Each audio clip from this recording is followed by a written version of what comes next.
저는 이 시점에 트럼프가 G7 미팅에 우리나라를 초대한 게 탐탁지가 않습니다. G7에 추가로 초대한 나라들을 이용하려 한다는 생각밖에 안 들거든요.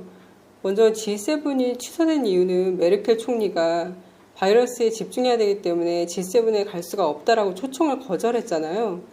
만약에 메르켈 총리가 초청을 거절하지 않았다면 그냥 현재 7나라들끼리 모여서 아마 6월 달에 워싱턴에서 G7 미팅을 했을 거예요. 그런데 메르켈 총리가 거절하고 나서 트럼프가 격노했다는 뉴스가 나오고 바로 다음날 G7 미팅을 취소하고 4나라를 더 초청해서 9월 달에 한다고 트럼프가 발표를 해버렸어요. 2주 격리를 각오하고서라도 참석하겠다는 아베 총리만 되게 머쓱하게 됐는데요. 트럼프가 이 시기에 왜 4나라를 더 초청을 했는지 지금까지 나왔던 싱가포르 신문 기사들을 보면서 살펴보도록 하겠습니다. 트럼프가 더 초청하고 싶다는 나라들이 한국, 호주, 인도, 러시아인데요. 모두 다 중국과 관련이 있어요. 그리고 특히 러시아 같은 경우는 독일하고도 관련이 있거든요. 먼저 호주부터 살펴보겠습니다. 호주는 미국이랑 굉장히 가까운 안보 동맹국이고 동시에 중국이랑은 무역을 굉장히 많이 하고 있어요. 호주의 무역 상대국 중 세계 1위가 지금 현재 중국이거든요. 중국은 호주 수출의 3분의 1이나 차지하고 있다고 합니다. 수출뿐만 아니라 호주에 찾아오는 관광객들하고 유학생들이 호주 경제에 굉장히 도움이 되는데요. 이 관광객들하고 유학생들조차 중국인들이 너무 많은 거예요. 근데 중국과의 관계가 몇 년 동안 지금 계속 안 좋아지고 있는 상태입니다. 미국이 5G 네트워크에서 화웨이를 포함시키지 말라고 지금 전 세계에 주장하고 있잖아요. 그거를 가장 먼저 받아들인 나라가 호주예요. 그래서 현재 지금 미국하고 호주만 화웨이를 안 받아들이고 있는 상태거든요. 그것 때문에도 중국이랑 안 좋았는데 4월 달에 미국이 한참 바이러스로 중국을 공격하고 있을 때 호주가 발맞춰서 미국이랑 통화했다고 하면서 발병의 기원에 대해서 다 같이 조사하자라고 얘기를 했어요. 당연히 중국은 호주가 미국의 앵무새라면서 굉장히 격앙된 반응을 보였거든요. 호주가 이렇게 나오자마자 중국은 중국인들이 호주산 와인과 소고기를 먹어야 할 이유를 못 찾을 수도 있고 호주로 관광 오고 유학을 오는 걸 꺼릴 수도 있다고 호주 신문하고 인터뷰를 했어요. 한마디로 협박을 한 거죠. 중국이 호주 와인과 소고기를 세계에서 가장 많이 사가는 나라래요. 중국이 이렇게 나오자 호주 정부 구성원들은 중국이 경제력을 가지고 강제적으로 위협을 하고 있다고 논평을 했습니다. 그리고 나서 또다시 트럼프 대통령이 이 바이러스가 우한 실험실에서 처음에 나온 것이다 라고 주장을 했는데 여기에 대해서는 호주 총리가 우한시의 한 실험실에서 발생했음을 시사하는 증거는 없다라고 한 발 뺐어요. 그럼에도 불구하고 호주하고 중국 관계는 굉장히 안 좋았고 심지어 이제 호주 정부 사람들 중에서는 중국에 대해서 너무 많이 의존을 하고 있으니까 중국에서 서서히 발을 빼자라는 사람들도 있었거든요. 정부에서 이렇게 나올 때 경제 쪽 사람들은 너무 뭘 모르는 소리다라고 얘기를 했어요. 왜냐하면 중국에서 발을 빼려면 아주 기초적인 것부터 다 호주에서 생산을 하기 시작해야 되는데 그게 불가능하다는 거예요. 단지 그냥 중국에 수출을 많이 하고 이게 문제가 아니라 호주에서 필수적으로 필요한 것들 중에 중국에서 수입을 해가지고 오는 경우가 많은데 그거를 중국과 관계를 끊었을 때 다른 데서 그 가격에 수입을 해가지고 오는 게 쉽지도 않은가 봐요. 그래서 호주의 일부 재계 관계자들은 중국과 호주와의 정치적 긴장 관계가 경제 관계를 회복할 수 없을 정도로 훼손시킬 것이라고 염려를 하고 있대요. 억만장자 캐리 스톡스는 호주 신문 한 면을 이용해서 이 나라의 가장 큰 고객의 눈을 찌르지 말라라고 경고를 했대요. 그리고 철광석 거물 앤드류 포레스트 씨는 바이러스의 기원을 조사하더라도 미국 대선이 지난 다음에 조사하라고 했대요. 왜냐하면 지금 미국 대선 때는 트럼프가 미국 사람들의 반중 정서를 이용해서 중국을 더 심하게 압박할 게 눈에 뻔히 보이잖아요. 그런데 편승하지 말라고 얘기를 하는 거죠. 재계 지도자들이 이렇게 나오니까 호주 중국 사업협회 회장이 호주 라디오 방송에 나와서 기업은 중국과 무역을 원하고 있는 것이 지금 현실이다라고 얘기를 했대요. 중국에서 소비자 수요가 다시 살아나면 단기적으로 우리 수출에 시장을 제공할 다른 시장은 없을 것이고 중국과 계속 교역을 하는 게 호주의 회복에 굉장히 중요하다라고 얘기를 했대요.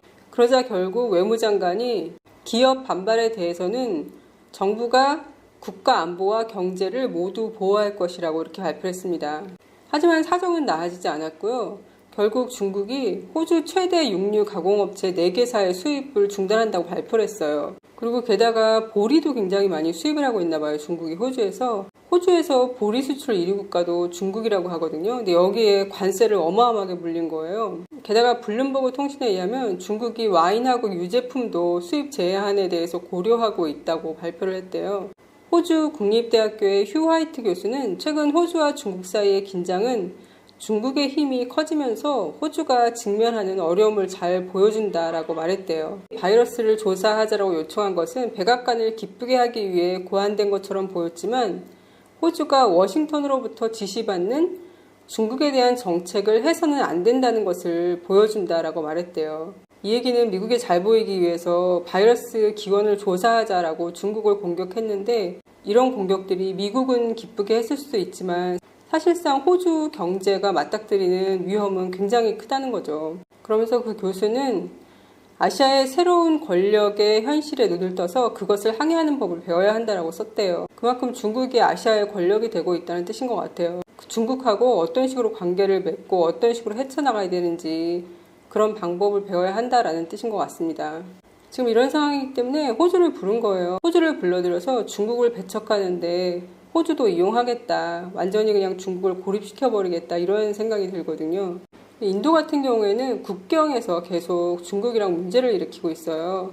얼마 전 5월 10일에도 한 국경에서 인도군하고 중국군하고 서로 돌을 던지고 난투극을 벌였대요. 그래서 인도군 4명하고 중국군 7명이 경상을 입었다고 합니다.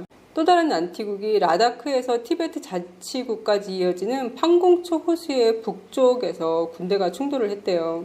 중국은 인도가 무단 침입을 했다고 주장을 하고 인도는 우리 땅에서 우리 순찰자가 순찰을 다니는데 그거를 중국군이 막았다라고 주장을 하고 있어요. 이 국경이 계속 문제가 되는 거는 중국은 영국이 지배했을 시절부터 영국 땅이 되었던 한 국경의 일부 땅을 중국 땅이라고 우기고 있고 인도는 아니라고 인도 땅이라고 우기면서 국경에서 계속 마찰이 빚어지고 있는 거예요. 그래서 인도하고 중국하고 국경 협상을 계속하고 있었는데 한 6, 7년 동안 국경 협상을 하지 못하고 있는 상황이라고 합니다. 그러면서 이렇게 다발적으로 국경에서 인도군하고 중국군하고 계속 작은 무력 시위들이 일어나고 있는 거예요. 그랬더니 트럼프 대통령이 본인이 중재를 하고 싶다고 트윗으로 제안을 한 거예요. 근데 인도는 거절을 했어요. 인도도 주권국가고 인도는 중국이랑 평화롭게 해결하고 싶다면서 거절을 했거든요. 그런데 트럼프 대통령은 미국에서 기자와 만나가지고 통화를 했다고 밝힌 거예요. 그 통화에서 중국이랑 국경 문제에 대해서 중국이랑 의논을 했다고 얘기를 한 거예요, 기자한테. 하지만 인도 관리들은 트럼프의 발언에 놀라움을 표시했대요. 최근 중국과의 국경 장벽에 대한 대안은 없었고 인도는 확립된 메커니즘과 외교 접촉을 통해 중국 정부와 직접 접촉했다고 외교부가 밝혔다고 합니다. 인도가 트럼프의 제안을 거절한 게 이번이 처음은 아니래요. 예전에도 파키스탄하고도 문제가 있을 때 트럼프가 본인이 제안을 했나 봐요. 자기가 중재를 나서주겠다. 그때도 인도는 거절했는데 그때도 트럼프는 모리 총리가 파키스탄하고 중재해달라고 나한테 요청을 했다라고 언론에 밝힌 거예요. 그래서 그때도 인도는 아니다, 그렇게 한 적 없다라고 밝혔는데 우리나라 같은 경우만 해도 트럼프가 미국 언론에 대고서 마치 방위비 협상이 이루어진 것처럼 엄청나게 우리가 돈을 많이 올려줄 것처럼 그런 식으로 언론 플레이를 했었잖아요. 아무래도 그런 종류의 하나인 것 같아요.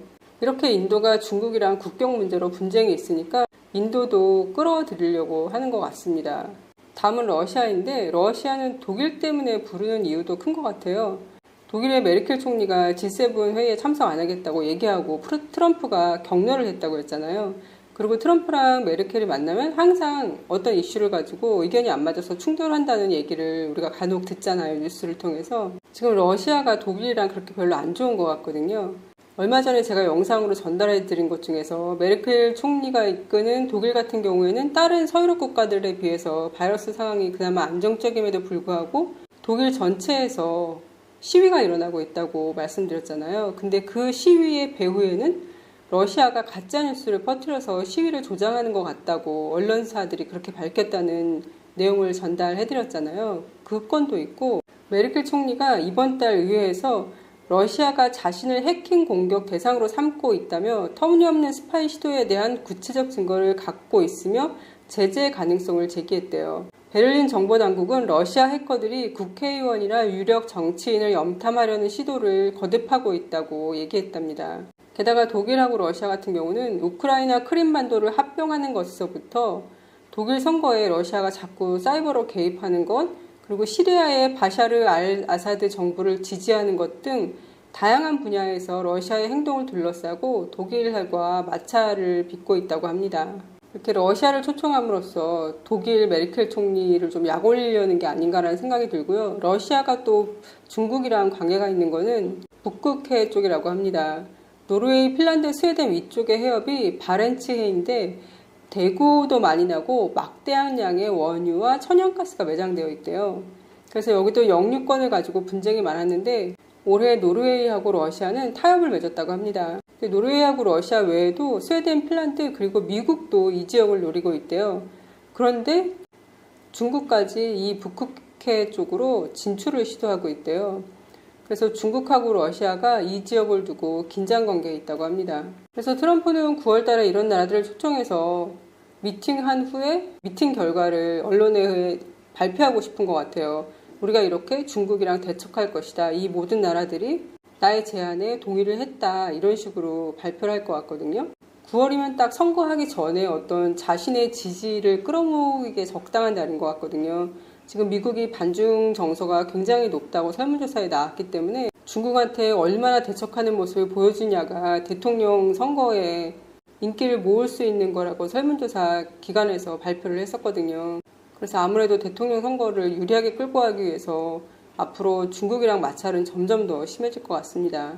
다음 미국 대통령이 자기 이익만을 위해서 애쓰는 사람이 아니라 좀 미국뿐만 아니라 세계 전체를 위해서 애쓰는 사람이 됐으면 좋겠는데 근데 바이든도 우리 입장에서는 그닥 좋은 대통령은 아닌 것 같아요. 바이든의 정책을 살펴보니까 대북 정책으로는 강력한 제재를 유지하면서 트럼프처럼 김정은을 만나지 않을 거라고 했어요. 그 밑에서 먼저 협상을 하고 협상이 거의 다 완성됐다 싶으면 그때 이제 김정은하고 만나서 그냥 사인하는 정도까지는 자기는 할 수 있다고 얘기를 했거든요. 이거는 과거 미국 정부가 계속 해오던 정책인데 아무런 효과가 없었잖아요. 그리고 바이든 역시 중국과의 패권 경쟁을 사실상 공식화했다고 합니다. 대중국 정책만 보면 지난 오바마 행정부보다 오히려 트럼프 행정부의 강경론에 더 가깝다고 합니다. 그래서 누가 대통령이 되건 간에 미중 사이에 한국의 외교 안보적 도전이 더 커질 수 있다라고 얘기하고 있어요. 미국하고 외교도 해야 되고 중국하고 무역도 해야 되는 나라들은 누가 대통령이 되건 간에 굉장히 피곤할 것 같습니다. 일단 일본이랑 호주는 미국 쪽으로는 기운 것 같아요. 하지만 짐 로저스가 미국은 서서히 더 몰락할 것이고 바이러스가 끝나고 나서는 중국이 가장 먼저 회복을 할 것이라고 얘기를 했거든요.